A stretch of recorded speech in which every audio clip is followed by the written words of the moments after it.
because I often do. Okay, let's get started. Oh, we have one more here. I'll just keep admitting people as we go. But welcome, this is the 2021 Summer Crawl Series. We have 8 in this series. They will be on Tuesdays, consecutive Tuesdays for a while, and then we have a couple weeks off, and then we'll wrap up with 3 more. Today we are doing Managing Your Money. This is sponsored by the Native American Ag Fund, and we are in cooperation with the University of Nevada and Extension at Utah State University.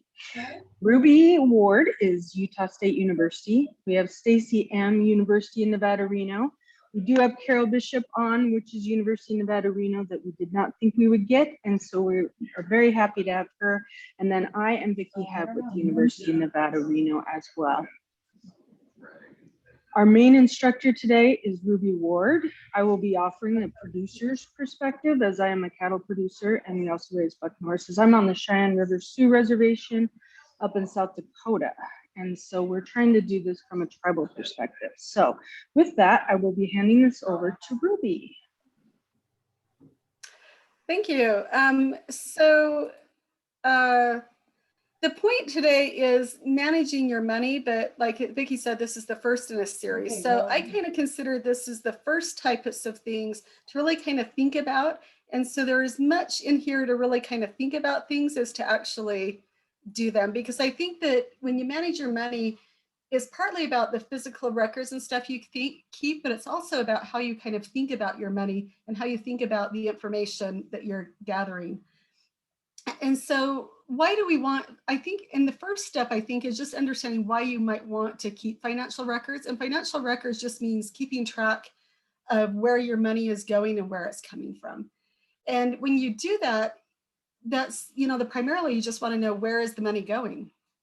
You also want to be able to know how much money you have right now. Do you have money right now? Will I have money tomorrow? Will I have to borrow money potentially, especially when you get into kind of your business study? Will I need an operating loan, for how much? And so having the financial records can really kind of help you. The point is to be able to understand really where the money is going. But often the question is, but how much is enough for the records? You want to end up with a set of records, and here's just, like I said, this is really kind of just to think about things. How can we think about this and really kind of understand it? You want records that can be maintained with your available resources. I have seen people try to go in and keep records, like try to keep track of every little thing in their life, and you can just kind of get overwhelmed with it, and you set up something really more than you can really maintain. And then after a little bit, it kind of just falls off to the wayside and you don't end up with any records. And so you really want something that it does fit your lifestyle and it does fit what you're going to do, and something that you feel like you can really maintain over the course of a period. And but at the same time, you also want to keep enough that you have information needed to make the best decisions for your operation. And so this might be different for every single person, because what are the decisions that you really need to make? What type of operation do you have? And so the information you need, information you need to make the best decisions. So my sister has a greenhouse and a garden center, and she grows a lot of her bedding plants to sell, like her flowers and stuff. And so she has a general record keeping system, but sometimes she has questions about, like, is this one variety of plant really worth it? Because I have to spend more time to cut them back a few times to really get them to where I can sell them. So they're more labor intensive, and we have to keep pulling off the dead leaves and stuff. So one year she just set up kind of a control and kept track of all the time that they spent for some of this one plant compared to another plant. And she didn't do that every single year, but that was something that year she kept extra records because she wanted to be able to make a decision. Yeah, and so for me, oh, let me let them. For me, we have a leather book that comes.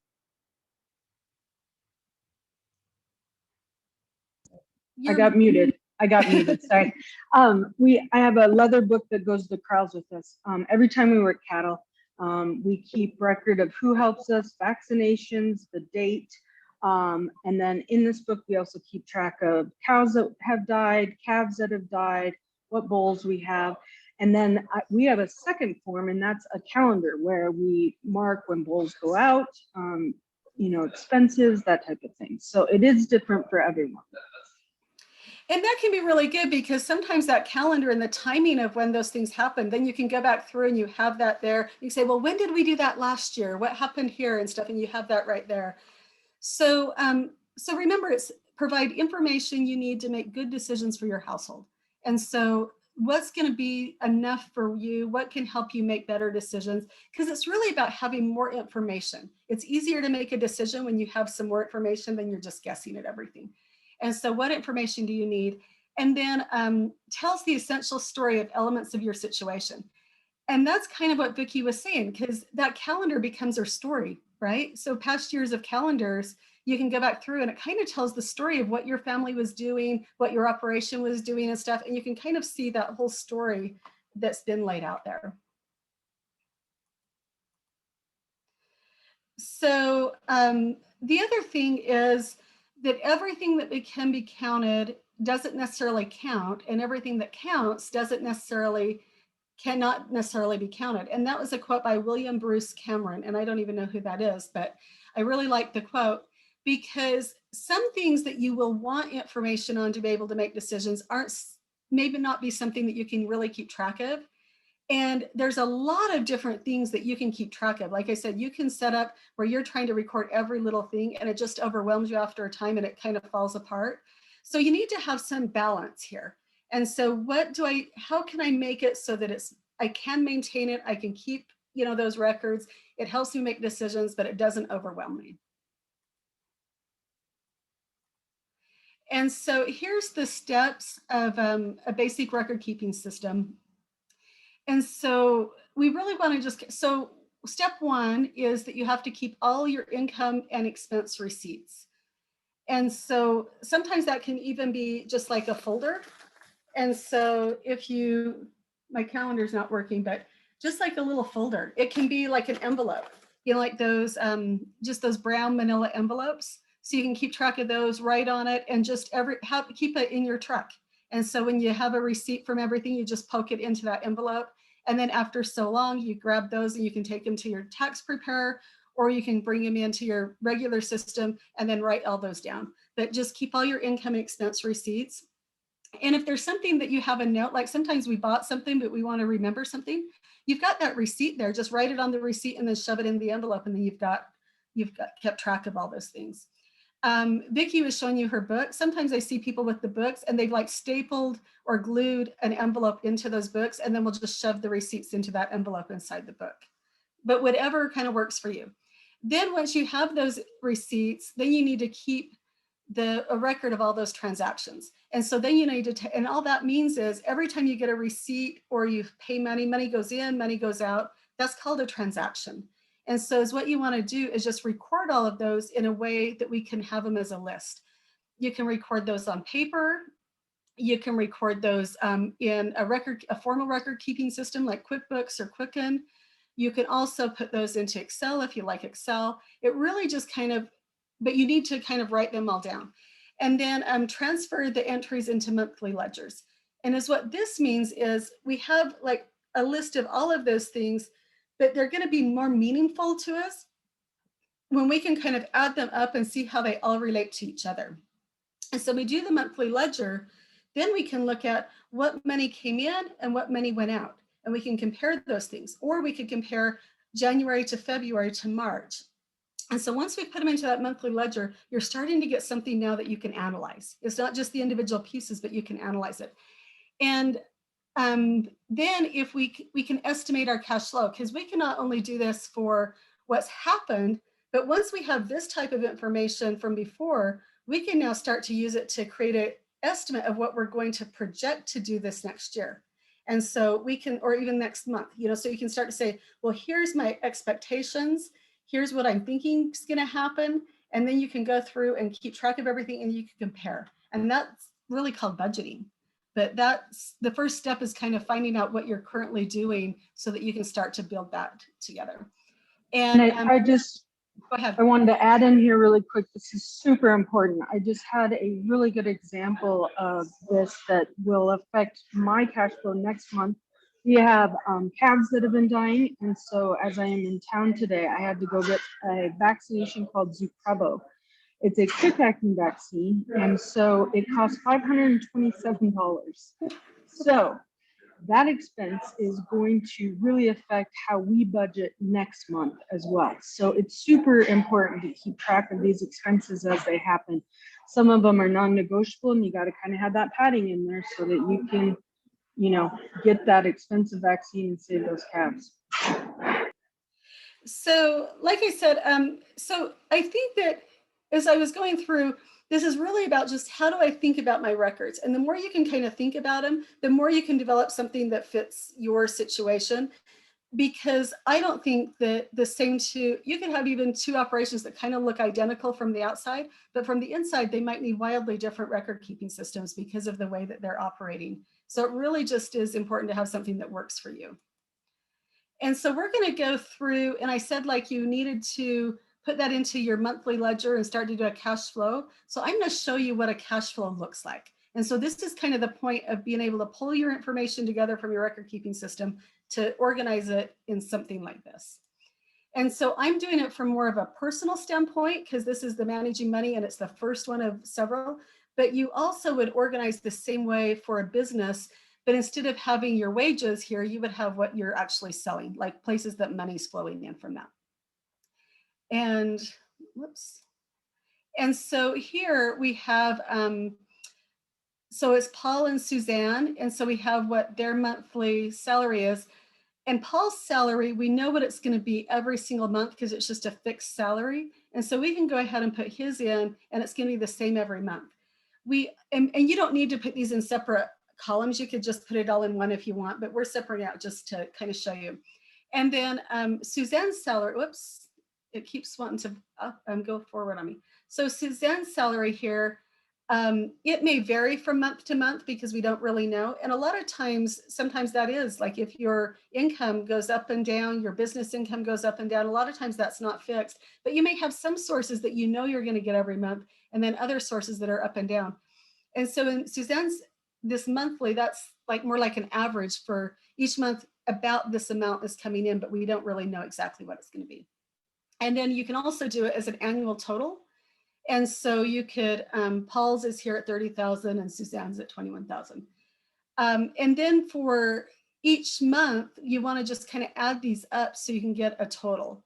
And so you can get 20, and so then we can add these across. And so it's just kind of, again, it's just to kind of illustrate and let you see kind of this. But this is the money that's coming in. We want to somehow keep track of the money that's coming in and know what's coming in. Definitely by month. If you want to, separate the different sources and stuff, you can do more there. And then you also then need to know where the money is flowing out. And so we've got food and meals. You can see that one's more like, here's my, what I budgeted for my month, but it's, can kind of go up and down. It's going to be a lot of little expenses, but my rent is fixed. I know that I'm going to have $800 for the rent. I know that my household supplies is $200, my clothing, but maybe these other ones, this is stuff that some months might be a little bit higher or lower, and we can just kind of balance those out. We've also put things in here for like medical care, health insurance. And some of these you won't necessarily have every single month, but you probably need to have something in your budget because it'll happen throughout the year at some point. And then there may be some things that for your situation, you don't need childcare. But so this line doesn't work for you, but maybe there's another line that I don't have on here that you want to actually put in a new category because that works for you.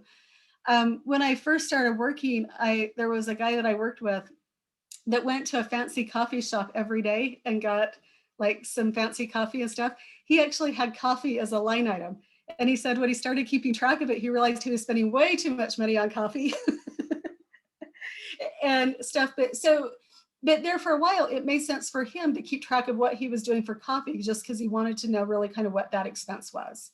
And so, like I said, sometimes my sister kept track of the labor, for the one plant and stuff. Recreation, having fun, education, gifts, utilities, insurance, life insurance. So all of these different expenses, and you just need to have a way to keep track of those. And like I said, this could either be something that we've kept track of and we're saying what actually happened for this month or for the year, but it could also be something then that we're projecting out to the future. And so we can say what's going to happen next month, or what's going to happen for the next several months, or what do we think is going to happen for the whole next year. So my guess is that at some point, Vicki actually has to do a projection for the whole year when she's going in to think about getting an operating loan for her business, and kind of where is that money going to come in and go out. And so where do we need to get, what size of an operating loan we need to get, and how we're going to budget out when we're going to use that operating loan to see if we're on track. Yeah, absolutely. And we always compare from year to year. We have to look at fuel prices, the cost of living goes up. So it's definitely a living thing, you know, like Ruby's example with the coffee. Even from month to month, you can add in a new line item. And then, so those were the living expenses. Taxes, you've got your income tax, and we don't have that in here.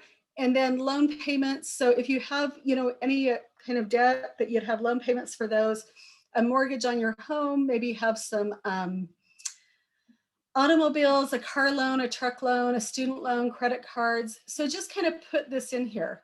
And the credit card could be something, if you currently have some credit card debt, maybe there's a certain amount of money that you need to go in here. And then so that's your total loan payment. One thing that I've seen is, if you do this as a projection out, is, so as you do this as a projection out, you can really kind of see where your money is going. And so then you can total it up. So here's our total, our net cash flow, everything's kind of going fairly good there. And so, but you can see how this one was a negative here in this column, but a positive. So overall, they can add up to, they net out together that it's positive. But this is, so it doesn't really matter, just as long as we kind of get to this total is going to be a positive. So this is just kind of a visual, and I don't know why that advanced, but you're really, remember your record keeping system, money's flowing in, money's flowing out. We're really kind of trying to track what is in the tank, because that's your current money position. And we also want more to flow in and less to flow out. So when we do that, just keep track of that and kind of think that in your mind as you're doing those budgets or wanting to make changes. Where can I get more to flow in? Where can I get less to flow out?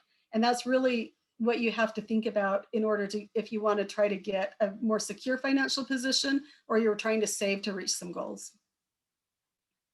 And if you have all that information in your budget, then that allows you to kind of make those decisions. So then types of expenses, as you're going through there, there's known expenses. So these are ones that I expect every month and they're predictable. So like your loan payments, your rent, your utilities. There's variable expenses that you expect them to happen every month, but they're varied in the amount that they're going to be. So your food, you're going to have food expense every month, but it might not be exactly the same every month. Gas, clothing, entertainment. And then there's hidden expenses. So when you're doing your budgets or keeping track, these are things that aren't expected, but they're there. And so legal fees, your interest, some medical bills that you might not be aware of, light bulbs in here. My mom said that she budgeted when they first got their house, when they were first married, you know, they were married and then they built a house and they were so excited to get in their house, but they hadn't budgeted for the light bulbs to put in the house. And she says, until you start thinking about all the rooms and stuff, she remembered going to the store and just how painful it was and how hard it was to try to buy light bulbs to go into their house when they moved in and stuff. So sometimes it was just a hidden expense that was unexpected for them. But so you got to kind of look for those too. And then cultural expenses, you know, maybe there's cultural things you want to do. And so that might require some money, time and effort, and kind of put that into your budget too. And so there's going to be trade-offs, but going out versus, understand that the trade-offs going out versus staying in, paying bills on time versus late fees. So sometimes when you pay that late, it's not only the actual bill that you have to pay, but then the late fees and the interest charges. And sometimes it can almost be double of what you would have had to pay otherwise. So just kind of keep that in mind. Keep positive balances in your checking account. That can help you avoid the overdraft fees. I just saw an article that interest rates on loan, and we're going to get into this, are a lot lower, but sometimes when you think about the amount of time that you didn't have the money in your checking account, that the overdraft, you had to pay for the overdraft and those extra expenses, it's like 500% interest or more. So it's really, it can, for the amount of money that you've borrowed for that amount of time, it's really an expensive way to get access to additional funds. And so, we want to try to reduce that. And then, so the next step for you, if you're wanting to do something like this, go to your cash flow, start to keep track of those things, and then kind of project out what's going to happen. And then after you project it out, think about what are the 1 or 2 items that you can adjust there? And maybe we keep track of those for the next month. So start somewhere. You don't need to do it all at once. And just remember, the wants are things that are working well and serving you, but you might want a new car, the latest phone. Those are wants. Needs are essential to maintaining your health, your family, and your job. You know what I mean? And so we know that we need those essentials. And then the wants, we can kind of start to balance out what really can we put in our budget compared to what's coming in. And so to just kind of summarize this, assessing your plan, assessment of your current progress and situation, then see what you need to work on. That can help you prioritize your goals or those next steps on what you want to achieve. Then you review your plan and you develop a list of maybe, this is what my next thing that I want to do. Here's where I can get some additional help. But this is almost kind of a circular, something that you keep going back to. It's not a static thing. Your record keeping system, and this should be a living. One of the things we do with this when we're doing it and we're reviewing our yearly plan is we review our supplements. Supplements are a huge cost in the budget. And if you're buying a supplement that's just not working, for us, we supplement for breed back. And if our breed back is still challenging, then we know that that supplement didn't work and we have to do something different. So that's just kind of an example of how you can look back at what your expenses were and were they justified. And so Vicki's almost just saying, looking at that one little part and saying what's flowing in because of this decision and what's flowing out because of this decision. And so is this worth it for the supplement? And yeah, really good idea. And that's how you can start to make those best decisions for your operation. Carol? I have to speak up here. Go ahead. I am an economist by education, and yet Ruby had to sit me down and have a serious little talk with me. And I started using my bad example a few years ago when I was doing it. And that's what I would have been showing you had I had I presented today. My credit cards. Ruby said, you have how many? And what are the interest rates? And I hadn't even added that to my little spreadsheet. And so I started a separate little thing like for which credit cards and how much the interest rate. And then I started keeping tally, looking at my statements of, okay, how much did I spend this month on this credit card just in interest? And so it was not so good. And so, and so that's something else that, and then so she says, okay, let's get a plan here. Let's pay off your highest. I said, should I pay off a little bit? No, she said that start paying off your highest one. And so that's another, until I actually saw that I was not only spending too much buying things on credit, but I was spending, I think at that time it was upward of $400 or $500 a month just in interest, because I had like a 26 and a 27% card. So yes, even those of us trained in the field can make bad decisions. And that's why I like to talk about and say it's a thought process as much as math, you know what I mean, and the actual physical thing, because I think everybody is going to have places where they stumble on this and places where they do really good and have different things at different points in their life. And so it's really not a math, and this is really about the journey. And so it's just about kind of how you think about it and taking the journey and where you're going to start from different standpoints. And I do want to point out that we will have a series on interest rates, and hopefully Carol will be feeling up to it, and we'll be able to see some really good examples on that. And yes, and so so make a list of what you can improve. How much money will it take each month? So like I said, develop that plan, analyze your budget to see what's available to use for debt reduction. And this is one of the things that actually I remember talking with Carol about, is she was thinking that she had all this money. So she said, I know I have these credit cards, but I don't like them. And so I'm going to pay off a lot of each month. But when you started looking at what was coming in, there was no way she could pay that much off in her credit cards each month, because she was trying to pay off too much, then she was having to borrow more, and it was just kind of a circular thing. So really kind of see a realistic plan. So now we're going to shift gears a little bit and go into something that's more practical. This is a free app that's available either for Android in Google Play, or it's also available in the Apple Store for your iPhones and things like that. And it really is just to allow us to take the math out of loan payments and credit cards and stuff, so that we can just kind of look at what they do. And you're going to come back to this in at least one or two more of these summer things. So download it onto your phone or onto your tablet, and then you can use it for the other. And like I said, it's free. Just look for MiFi Assist, and you should see a logo that looks like this.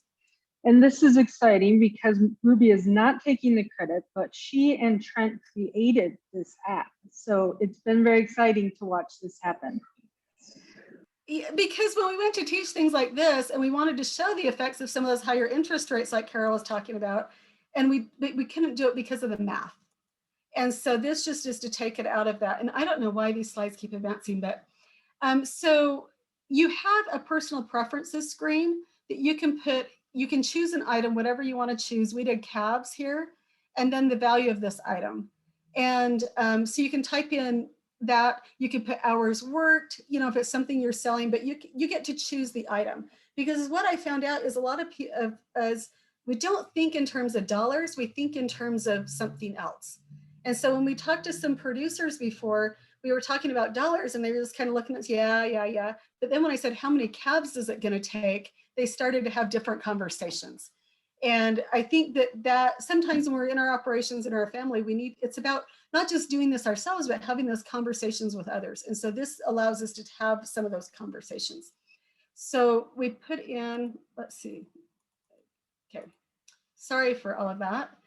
So I think it's, I'm gonna stop my share and get rid of, I think I've got some timing things in here. And so I'm gonna try to get rid of those. Do we have any questions so far from anyone?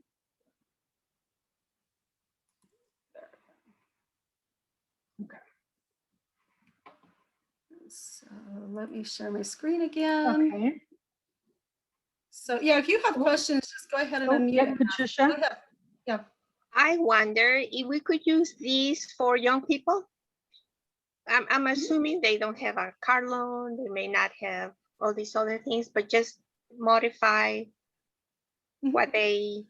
So the things that I've done with young people is not only can you use it for loans, but you can also do it for savings. And so if I'm doing it for, in fact, Vicki had me speak to some tribal youth several years ago. And I like to bring youth up because they've got several years to save before they're 65, right? If you have a 15-year-old, that's 50 years. And so compound interest means you earn interest on interest. So if you start saving when you're 15, you don't need to save very much to have $1 million by the time they're 65. So I'll say, let's make you a millionaire. And so we'll put in like hours worked, or it's also fun to put in something that a teen would buy. So like an energy drink. And so say, how many energy drinks do you have to save each month to have $1 million when you're 65? And then you can start to have different conversations. The other thing that I do with youth is to say, put in hours worked and a certain amount of time, dollars per hour. And then say, if you buy this like with a credit card, so say you bought like $200 with a credit card and you have that 15% interest or something else, how many hours extra do you have to work just to pay the interest on that?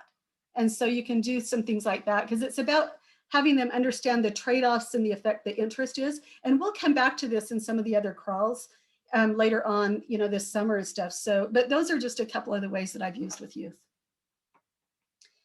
And so here's the paying for a loan. So there's, I think, 5 different types of screens like this that you can do different types of calculations. And so a couple of them are savings and the other ones are for borrowing money. And so you type in, what is the annual interest rate? We put in 6. How many years will I pay the loan back for? How much does the item cost? $30,000. And then if you have a down payment. So this would be like a truck for $30,000. And then you hit calculate. And then this is what it gives you that information in the bottom. And I think that I've got a bigger version of that on the next screen so you can see it a little easier. So that's going to tell me my monthly payment. So this took all the math out of it. Really easy to look at. How much the total amount you will pay in interest is this. And then so the monthly payment for that $30,000 truck was $700. You're going to pay $3,800 in interest. And after making all the payments, you're going to pay $33,000. And that's going to say your total interest is 13% of the original cost. And then here's the part that was kind of fun, because we could put that down here in terms of how many cabs I would need to sell each month or each year to make those loan payments. And so if it was for youth, that could be energy drinks, or it could be eating out, or it could be hours worked. You know, so the idea here is just to really kind of make it more what you want, what can make it more personalized by looking at what this is equivalent to. So being informed of your options is the most important, I think, component of being able to make decisions. And so this is just to help you be better. And so like if you're with like the youth or just anybody, you don't need to wait to go to like a auto dealer, because normally you go there, they give you a big sales pitch and they say, this is only going to be this much per month, but they're not really telling you what the interest rate is, how many years you're going to have to pay for it, you know, all of those types of things. So even before you go there, you can put in, you know, and kind of determine, and there's another way that we could do this. So it could say, how much could my monthly payment be? You know, if I can only pay this much per month, how much could I afford to borrow for that automobile or that truck? And so how many more bales of hay or calves will you need to sell to cover it? And so it's thinking about not just this decision, but the potential effect on your other decisions. And so here's for a $20,000 truck. And next week's crawl is going to be on credit scores and how to adjust your credit scores. And this is a few years out of date. So I don't know if these interest rates are not current, but I think this spread between interest rates is still probably true today.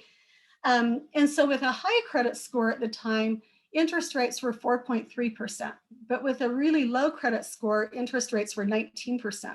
And Carol said she was actually on her credit cards were actually up at, you know, like 27% on some of those credit cards. So you can see for this $20,000 truck, how much the monthly payment differs. And so we used to show this and say, aren't credit scores really important? And people say, well, $450, $600, it didn't mean that much to them. But then we went in and he says, well, let's look at it for a year. That's an extra, you know, like $1,500, $1,600 a year, looking between those. But then when we use the app, we could come back in and say, how many cabs do we have to sell to make that payment? And then so we started to say, well, you're going to have to sell 2 extra calves a year. And these were 500-pound calves at $2 a pound, so $1,000 a piece. And so, and that got them. But then when we said, you've got to sell 32% more calves with bad credit versus good credit.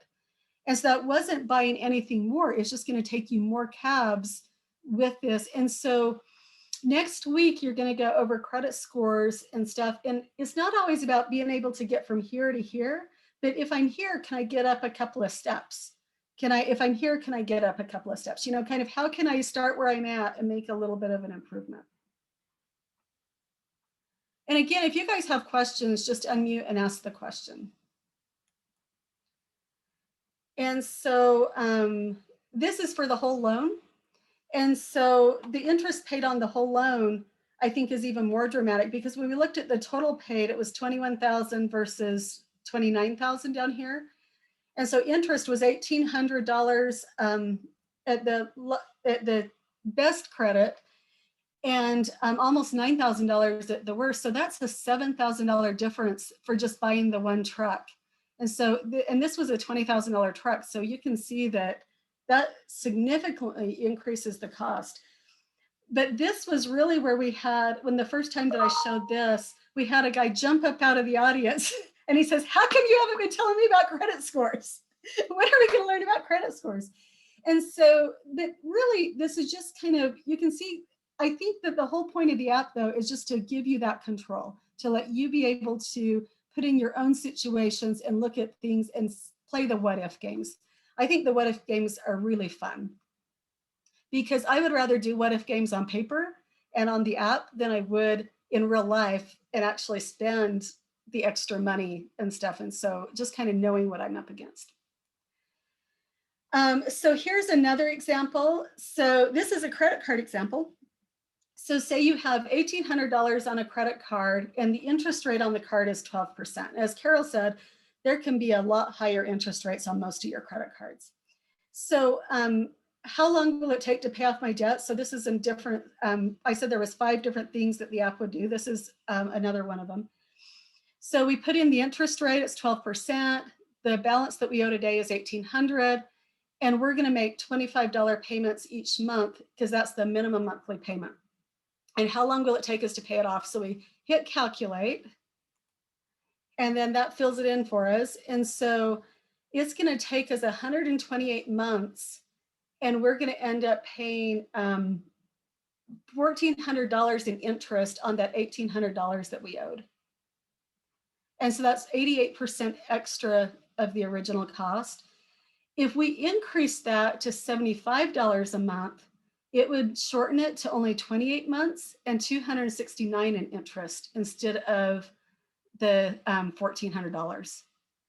So by just going from 25 a month to 75 a month on this $1,800, you shave off that much. And so this is again where it's about just putting you into control, letting you kind of see what the effects of things are.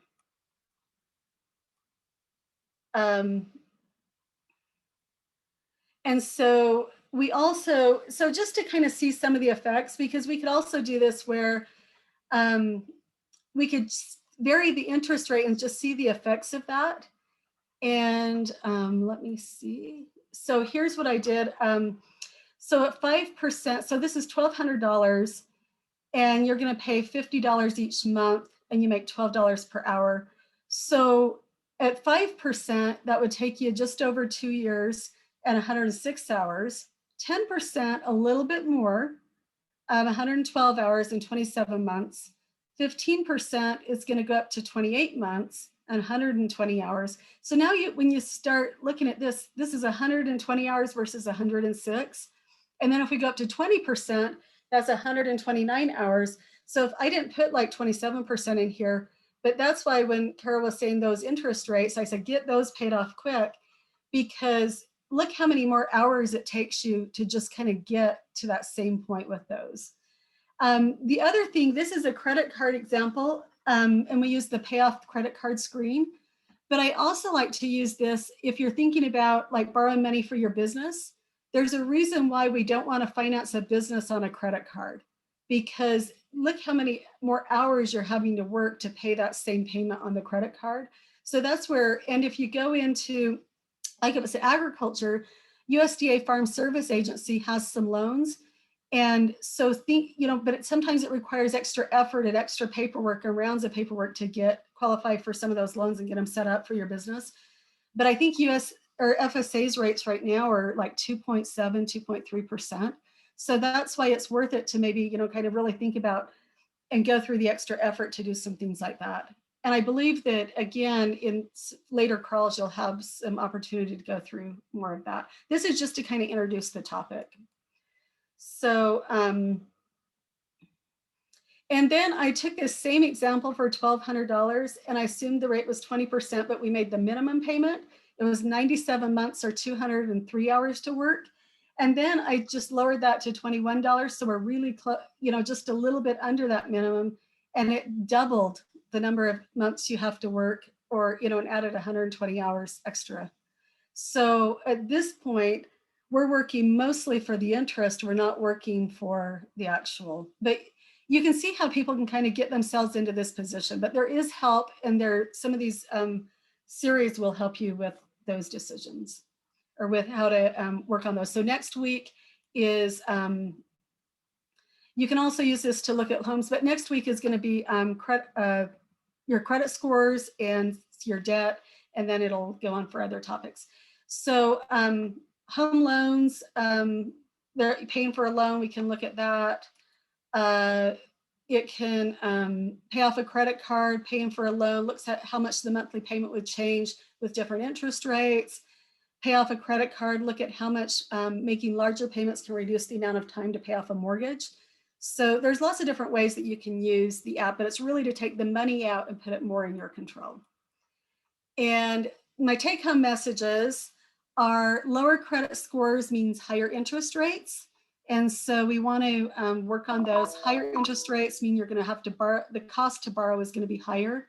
You'll have to work more hours to pay for it. And if you make smaller credit card payments, it's going to take you longer to pay that balance off, and you'll end up paying more. So those are just kind of my take-home messages. And then any questions?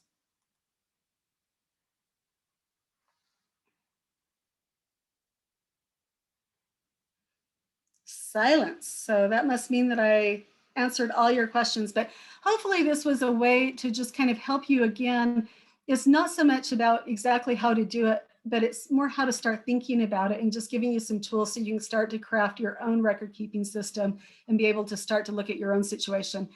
And I think that it's just about giving you more control. No matter what your financial situation is now, it's just about giving you more comfort and more peace of mind and control, because you'll be able to look at your situation and say, what is my next step?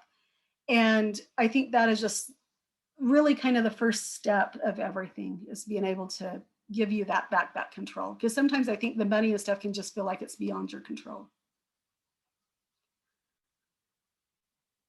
So next week is going to be, like I said, credit scores. And then there's a whole series of stuff, but you can download the app and play around with that if you want.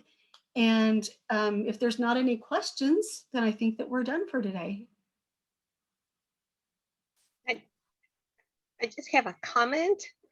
I think this is super important that is taught very early, super early, because it's so easy. Obviously, if you cannot pay a lot of money, that's the people that will pay the most. So it seems like the earning of the banks are on the backs of the people that earn the least. So it's kind of an equal load, and probably a big message saying, don't do that. Don't give your money to the bank. Because, and the reason for that is because it's about risk. And we're going to talk about interest rates and loans, I think, a little bit later. But so as you give yourself in that situation, the credit score is you're a bigger risk to the bank, because you make later payments. So we're not sure if you're going to make the payments back and stuff. So we'll give you money, but we're going to charge you more and more and more for it. But I think it's really easy to, it seems like that there's so many credit card offers, right? They come to you in the mail. When you're on a college campus, they're going to be there in the hallways. Maybe, look, we'll give you this free stuff right here today if you sign up for our credit card. No interest on this balance for so long, but then it's going to kick in as a higher rate of interest. So I think it's really easy for people to get into this. And I think your point of once you're in there, it's harder to get out. But all hope is not lost. There's ways that you can do this to, like I said, get that credit score a little bit better. Then we can take some of those high interest ones and move them over to lower interest ones. If it's a business, let's look for some of those programs that might give us really low cost debt.